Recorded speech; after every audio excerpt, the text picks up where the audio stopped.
ஆலயா cotton trending வேட்டிகள் ஷர்ட்டுகள்.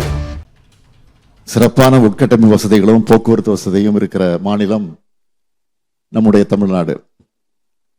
இந்த மாநிலத்துக்கென பரந்துபட்ட அரசியல் பார்வை இருக்கு. இங்க சமூக நீதியையும் சமத்துவத்தையும் சமூக நல்லிணக்கத்தையும் மக்கள் நலனையும் முக்கியமாக நினைக்கிறோம். இது எல்லாத்தையும் சரியா கொண்டு போய் திறமையான அரசை நடத்துவதால் தான் இந்தியாவிலே யாரும் அடைய முடியாத 11.19% பொருளாதார வளர்ச்சியை திராவிட மாடல் ஆட்சியில் சாத்தியப்படுத்தி இருக்கிறோம். இந்த வளர்ச்சியை நாங்கள் சாதாரணமாக அடைஞ்சிடல. சமூகத்தில் எந்த ஒரு பிரிவும் விடுபட்டு விடக்கூடாதுன்னு ரொம்ப கவனமாக பார்த்து திட்டங்களை உருவாக்கியிருக்கோம். ஒரு பக்கம் ஒன்றிய பாஜக அரசு தொடர்ந்து ஏற்படுத்தி வரக்கூடிய அரசியல் நெருக்கடி எல்லாத்தையும் எதிர்கொண்டு, மறுபக்கம் தொலைநோக்கு பார்வையோடு எதிர்காலத்துக்கான திட்டங்களை உருவாக்கி செயல்படுத்தி கொண்டு வருகிறோம். தேவைகளுக்கேற்ப எங்களுடைய கொள்கைகளும் எவால்வ் ஆகி வருகிறது. மகளிர், குழந்தைகள், மாணவர்கள், இளைஞர்கள், தொழில் முனைவோர், உழவர்கள், நெசவாளர்கள், அரசு ஊழியர்கள், ஆசிரியர்கள்னு எல்லா தரப்பினருக்கும் நன்மைகளை செஞ்சுக்கிட்டு இருக்கோம். இந்த 5 ஆண்டுகளாக நாங்கள் செஞ்சிட்டு இருக்கக்கூடிய திட்டங்களில் ஹைலைட்டாக நான் சொல்ல விரும்புகிறேன். 2001 தேர்தல் அறிக்கையில் மகளிருக்கு 1000 ரூபாய் உரிமை தொகை தருவோம்னு சொன்னோம். உடனடியாக எதிர்க்கட்சிகள் விமர்சனம் செஞ்சாங்க. அதெல்லாம் முடியாது, தரவே முடியாது, தமிழ்நாட்டோட நிதி நிலைமை சரியில்லைன்னு சொல்லி பரப்புரை எல்லாம் பண்ணாங்க. அதே சமயம் பெண்களுக்கு 1500 ரூபாய் தருவோம்னு தங்களுடைய தேர்தல் அறிக்கையில் சொல்லவும் செஞ்சாங்க. ஆனால் மக்கள் அவங்களுடைய வாக்குறுதி நம்பல. திமுக சொன்னதை செய்யணும் நம்பிக்கையோடு வாக்களிச்சாங்க. அந்த நம்பிக்கையை காப்பாற்றி இப்போ 1,30,69,831 மகளிருக்கு மாதந்தோறும் 1000 ரூபாய்ன்னு இது வரைக்கும் 33,461 கோடியே வழங்கியிருக்கிறோம். அதே போல மகளிருக்கு பேருந்துகளில் கட்டணமில்லா பயணம்னு சொன்னோம்.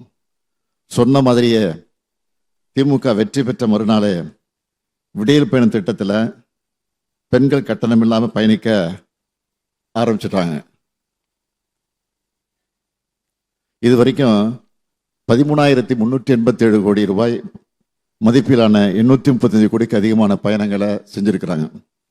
இன்னும் சொல்லணும்னா இந்த திட்டத்தில் விளிம்பு நிலை மக்களுக்கு எவ்வளவு பயன் ஏற்படுதுன்னு தரவுகளோடு உணர்ந்து திருநர்களுக்கும் மலைப்பகுதியில் இருக்கிற மாற்றுத்திறனாளிகளுக்கும் இந்த திட்டத்தை விரிவாக்கம் செஞ்சோம்.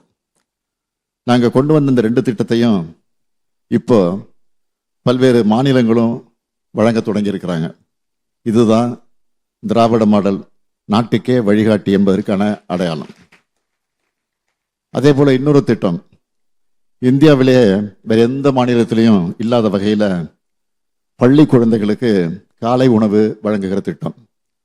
நாள்தோறும் 19,34,069 குழந்தைகள் சூடாகவும் சுவையாகவும் சத்தான உணவை சாப்பிட்டு வகுப்பறைக்குள்ள அடி எடுத்து வைக்கிறாங்க.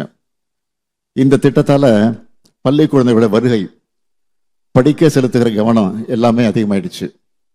தொடர்ந்து இந்த திட்டத்தை விரிவுபடுத்தணும். காலை வேளைகளில் குழந்தைகளுக்காக சமைக்கிற சுமை பெண்களுக்கு குறைஞ்சது. இதோட ரிசல்ட் சமூக முன்னேற்ற குறியீடுகளில் எதிரொலிச்சது.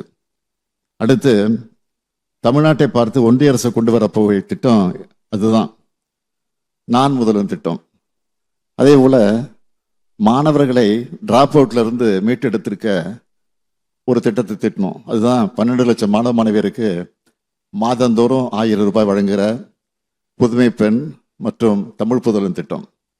அடுத்து 2.5 கோடிக்கு அதிகமான மக்கள் பயன்பெறக்கூடிய வகையில் மக்களை தேடி மருத்துவம் திட்டம்.